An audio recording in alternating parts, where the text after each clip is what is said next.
नमस्कार दोस्तों, आज मैं आपके सामने स्वामी जी की कुछ की बातें, उन्होंने जो कहा है, उनका जो मार्गदर्शन है आपके सामने लेकर आया हूँ। जो मार्गदर्शन उन्होंने किया है, जो बातें, ऐसे तो उनकी हजारों बातें हैं, उनमें से मैं आज 5 बातें आपके सामने रखने आया हूँ जो वास्तविकता में मेरे जीवन को प्रभावित करी है और मैं समझता हूँ कि हम सभी के जीवन को प्रभावित कर सकती है। पहली जो बात है वो उन्होंने कही, जिस दिन आप अगर किसी समस्या को नहीं फेस करते हो तो आप समझ जाओ आप गलत रास्ते पे चल रहे हो।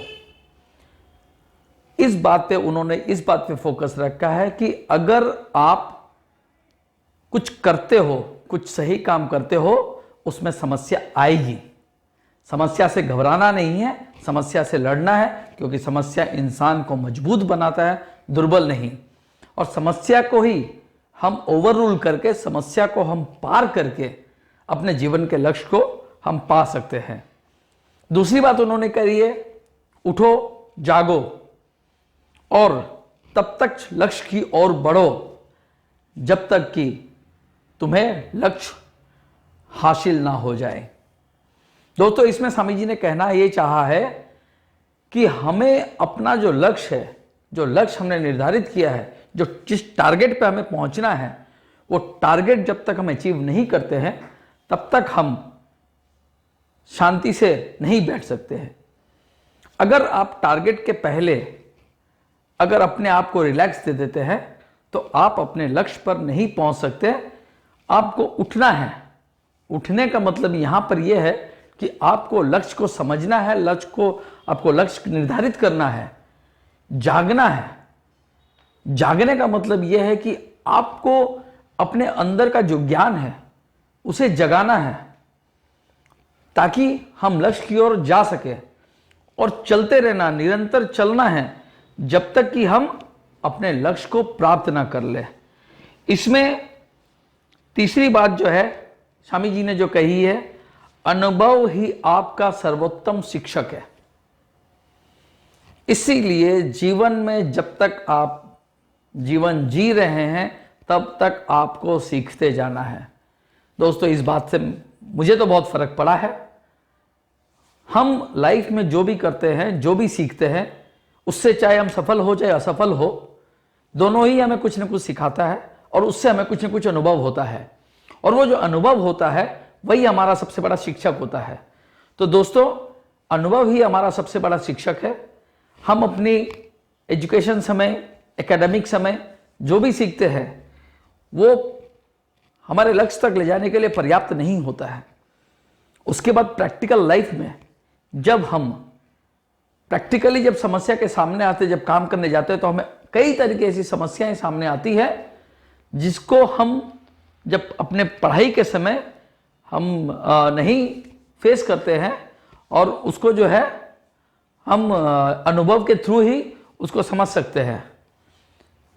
तो अनुभव हमारा सबसे बड़ा शिक्षक है और जिंदगी में सीखने का दिन कभी भी खत्म नहीं होता। हमें जिंदगी में हमेशा सीखते जाना है। ठीक है। चौथा जो है पॉइंट में कहना, हर काम, स्वामी जी कहते हैं हर काम को 3 अवस्थाओं से गुजरना होता है। पहला उपहास, दूसरा विरोध और तीसरा स्वीकृति। दोस्तों, इसमें यह कहना चाहते हैं स्वामी जी, हम सभी के जीवन में जब हम कुछ नया करना चाहते हैं तो हमें 3 अवस्थाओं से गुजरना होता है। मेरी लाइफ में भी ऐसा हुआ है। मैंने कुछ नया करा, नया करने के बाद सबसे पहले मेरे को सामना करना पड़ा लोगों के उपहास का। मजाक उड़ाते थे, हंसी उड़ाते थे, अरे यार ये क्या कर रहा है। आप अगर कुछ नया करने चाहोगे, जब भी कुछ नया करने की सोचोगे, तो आपको दोस्तों सबसे पहले फेस करना होगा लोगों के उपहास का। अगर आप उससे घबरा कर न पीछे हट गए, आप अगर अपना कदम निरंतर आगे बढ़ाते रहें, उपहास का जब आप पीरियड पार कर चुके होंगे, उपहास का जब समय आप पार कर चुके होंगे, जब ये अवस्था पार कर चुके होंगे तो उसके बाद आपके सामने आएगा विरोध। कुछ लोग आपकी कंपटीशन में खड़े हो जाएंगे, कुछ लोग आपके विरोध में खड़े हो जाएंगे। जब उपहास का पार हो जाएगा समय तो आपके सामने लोगों का विरोध आएगा, लेकिन आपको तब भी घबराना नहीं है। उस वक्त भी आप अपने लक्ष्य की ओर बढ़ते रहिए और विरोध की अवस्था भी पार हो जाएगी अगर आप अपने लक्ष्य की ओर बढ़ते हुए अपने जो कदम आगे बढ़ा रहे हैं उसको अगर अडिग रखते हैं, उसको अगर घबराते नहीं हैं और चलते रहते हैं तो विरोध की अवस्था भी पार होगी। और तीसरी, जब आप उपहास और विरोध की अवस्था पार कर जाते हैं तो तीसरी अवस्था से सुकृति। जब आपके आसपास का एनवायरनमेंट, जब आसपास के लोग जब उपहास करके आपको नहीं अटका सकते हैं, विरोध करके जब आपको रोक नहीं सकते हैं, तो तीसरी अवस्था आती है, आप स्वीकृत हो जाते हैं समाज के अंदर। आप जो कर रहे हैं उसकी स्वीकृति आपको मिल जाती है और उसके बाद लोग आपको स्वीकार करने लगते हैं। तो इसीलिए दोस्तों, उपहास और विरोध से डरना नहीं है, इसको पार करना है। और तीसरी बार हम उसको जब इन दोनों अवस्थाओं को पार करेंगे तो हमें अपने आप स्वीकृति मिल जाएगी। हमें स्वामी जी जो एक और बात करी है, जो आज के मेरे इस वीडियो का लास्ट पॉइंट है, ऐसे तो हजारों बातें उन्होंने कही है, लेकिन मैं आज के इस 5 पॉइंटों पे आपके सामने आया हूं। ये 5वां जो पॉइंट है कि दिन में कम से कम एक बार आप अपने आप से बात कीजिए। दिन में कम से कम एक बार आप अपने आप से बात कीजिए, वरना आप दुनिया के सबसे शानदार इंसान से कभी नहीं मिल पाएंगे। इसमें दोस्तों स्वामी जी ने यह बात कही है कि आप ही दुनिया के सबसे शानदार इंसान हैं। अपने आप को कभी भी दुर्बल, अपने आप को कभी कमजोर, अपने आप को भी कभी असहाय नहीं समझना चाहिए। आप दुनिया के सबसे शानदार इंसान हैं और आपको अपने आप से सारे दिन में एक बार जरूर बात करनी चाहिए, खुद से जरूर बात करनी चाहिए। अगर आप खुद से अगर नहीं मिलते हैं, आप अगर खुद से बात नहीं करते हैं, तो दोस्तों आप दुनिया के सबसे शानदार इंसान से कभी भी नहीं मिल पाएंगे। तो हमें दिन में एक बार आत्ममंथन करना चाहिए, अपने आप से बात करना चाहिए, खुद से मिलना चाहिए, क्योंकि इंसान खुद से कुछ भी नहीं छुपाता है, अपनी अवस्था अपने मन के अंदर जरूर बात करता है।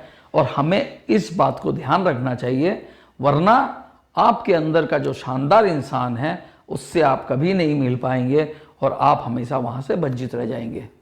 तो दोस्तों, ये 5 पॉइंट, ये 5 बातें, ये 5 सुविचार आज आपके सामने मैंने स्वामी जी की कही बातें रखी है।